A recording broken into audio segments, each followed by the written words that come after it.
Sebagai edukasi Ya, juga gitu. kepada masyarakat ya, mungkin masyarakat juga banyak Ya, yang bertanya-tanya atau mungkin juga banyak yang belum tahu ya, sebetulnya bagaimana sih tata cara dan juga syarat-syarat untuk bisa mengurus sertifikat tanah ataupun rumah yang misalnya hilang atau rusak. Bagaimana Anda melihat Pak Denny? ya, kalau untuk sertifikat pengganti ya Bu ya, karena sertifikat hilang atau rusak itu ada syarat-syarat yang ditetapkan oleh BPN ya Bu ya. Halo Bu? Iya, iya, silakan dilanjutkan Pak Denny. Ya, ya. Kalau untuk sertifikat pengganti karena sertifikat hilang itu harus ada persyaratan pertama formulir permohonan yang sudah diisi dan ditandatangani oleh pemohon atau kuasanya.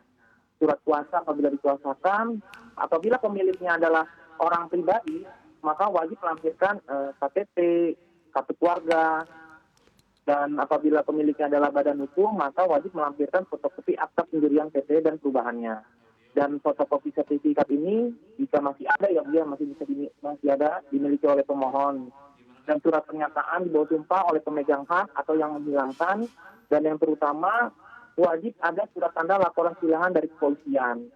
Dan untuk tambahan syaratnya seperti ada pengumuman di surat kabar, surat pernyataan tanah tidak sengketa, atau surat pernyataan tanah atau bangunan yang dikuasai secara fisik oleh pemohon. Seperti itu Bu, kalau itu untuk sertifikat hilang. Sedangkan sertifikat rusak itu cukup formulir permohonan, surat kuasa apabila dikuasakan, KTP, AKTP, kartu keluarga, fotokopi akta pendirian apabila pemiliknya badan hukum, sertifikat asli sebagai bukti bahwa sertifikat tersebut rusak, pernyataan tanah tidak sengketa maupun pernyataan tanah bangunan yang dikuasai secara fisik. Seperti itu Bu, syarat-syarat yang harus dilengkapi oleh masyarakat. Baik, Pak Denny, sebagai edukasi juga untuk masyarakat terkait dengan sertifikat tanah yang hilang ataupun rusak. Sebetulnya untuk proses pengurusannya sendiri umumnya berapa lama, Pak? Artinya untuk sertifikat yang hilang akan memakan waktu berapa lama, lalu juga untuk sertifikat yang rusak akan memakan waktu berapa lama jika disesuaikan dengan syarat-syarat yang tadi Anda sampaikan? Ya, berdasarkan SOP yang ada di BPN ya Bu ya, itu penyelesaian itu kalau untuk sertifikat hilang itu 40 hari kerja ya Bu ya. 40 hari kerja, bukan 40 hari kalender, tapi 40 hari kerja. Sedangkan untuk sertifikat pengganti karena rusak, penyelesaiannya adalah 19 hari kerja Bu. Itu sesuai yang ada di BPN peraturannya. Baik, lalu terkait dengan biaya. Biaya untuk pengurusan sertifikat hilang itu biasanya berapa ya Pak Heri? Iya, kalau untuk sertifikat hilang itu Pak Denny. sebagaimana informasi ini saya dapat di Tentu Tanahku ya Bu ya, di Tentu Tanahku aplikasi BPN, biaya total itu untuk sertifikat hilang adalah 350.000 Bu. Dengan perincian biaya sumpah 200.000, biaya salinan surat ukur 100.000, dan biaya pendaftaran 50.000. Itu dia biaya total yang dikeluarkan oleh masyarakat terkait dengan PNBP, penerimaan negara bukan pajak. Sedangkan untuk sertifikat rusak, biayanya hanya 50.000 per sertifikat hak atas tanah. Baik, terima kasih Pak Denny untuk Ya, penjelasannya. Pak Denny, lalu terkait kasus lain ya Pak, semisal artinya ya, ada salah satu keluarga dari kita yang sudah meninggal dunia begitu, lalu juga terdapat sertifikat begitu yang memang dimiliki oleh salah satu keluarga yang telah meninggal dunia. Nah, proses pengurusannya akan seperti apa ya Pak? Artinya jika kemudian ahli warisnya ingin menjual begitu ya tanahnya, namun ternyata tidak memiliki sertifikat, bagaimana proses pembuktiannya dan juga bagaimana alurnya Pak Denny? Silahkan. ya. Kalau untuk alurnya itu pertama-tama ya Bu ya, apabila sertifikat tersebut hilang atau rusak, alurnya itu sama Bu dengan pertanyaan nomor 1 ya Bu ya. Itu dulu yang kita lalui tahapan awal Bu. Nah, baru ada tahapan-tahapan berikutnya adalah wajib kita lampiri akta kematian apabila pemiliknya telah meninggal dunia. Terus surat keterangan waris, siapakah ahli waris yang sah dari pemilik tanah tersebut. Dan dilanjutkan dengan proses balik nama ahli waris dulu ini.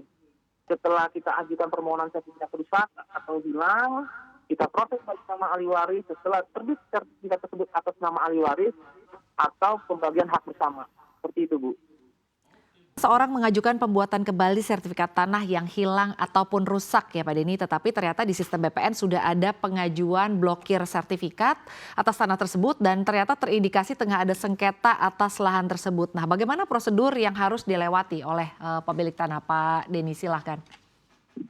Ya Ibu, ini karena sudah ada blokir ya Bu ya dari pihak lain terhadap tanah tersebut, maka pemohon ini mau tidak mau Bu ya, dia wajib menunggu proses pemblokiran tersebut dicabut Bu, gitu.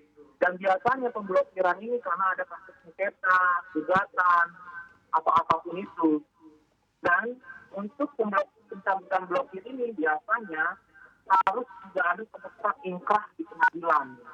Kalau proses tersebut melalui gugatan, sengketa, atau berperkara. Seperti itu, Bu. Jadi tidak bisa dilanjutkan proses apapun selain menunggu pemblokiran tersebut dicabut oleh BPN. Seperti itu, Bu. Baik, untuk prosesnya sendiri biasanya berapa lama Pak Denny? Untuk buka blokir ini ya, Bu ya. Iya, artinya untuk proses untuk kita bisa membuktikan sampai dengan buka blokir itu berapa lama Pak Denny? Ini tidak bisa dipastikan Bu waktunya karena kan sifatnya kan sengketa ya, perkara.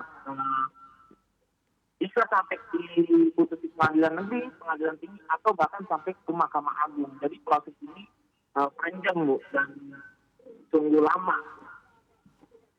Baik, kalau dari sisi notaris sendiri ataupun PPAT begitu ya Pak, sebetulnya bagaimana caranya bisa membuktikan apabila seseorang yang sedang mengajukan atau sedang meminta bantuan begitu ya mengenai sertifikat yang hilang ataupun sertifikat yang rusak begitu. Bagaimana sebetulnya notaris dan PPAT bisa yakin atau artinya cukup percaya bahwa ternyata yang mengajukan adalah benar-benar dari pemilik sertifikat hak atas tanah tertentu? Iya Bu, pasti pertama-tama notaris atau PPAT tahapan awal itu pengecekan data atau dokumen-dokumen yang diserahkan oleh pemohon kepada notaris atau PPAT. Kita sesuaikan dulu dokumen-dokumen asli tersebut, Bu. Setelah dokumen-dokumen asli tersebut sesuai dan benar adanya, baru kita ajukan ke BPN, Bu. Tapi untuk dokumen-dokumen tersebut ditentukan oleh BPN apakah sesuai dengan bukti tanah yang terdaftar di BPN atau tidak. Karena tahapan awal setiap notaris dan PPAT adalah hanya pengecekan data dan dokumen asli yang diserahkan oleh pemohon kepada kami. Seperti itu, Bu. Baik, terima kasih banyak Pak Denny Christian.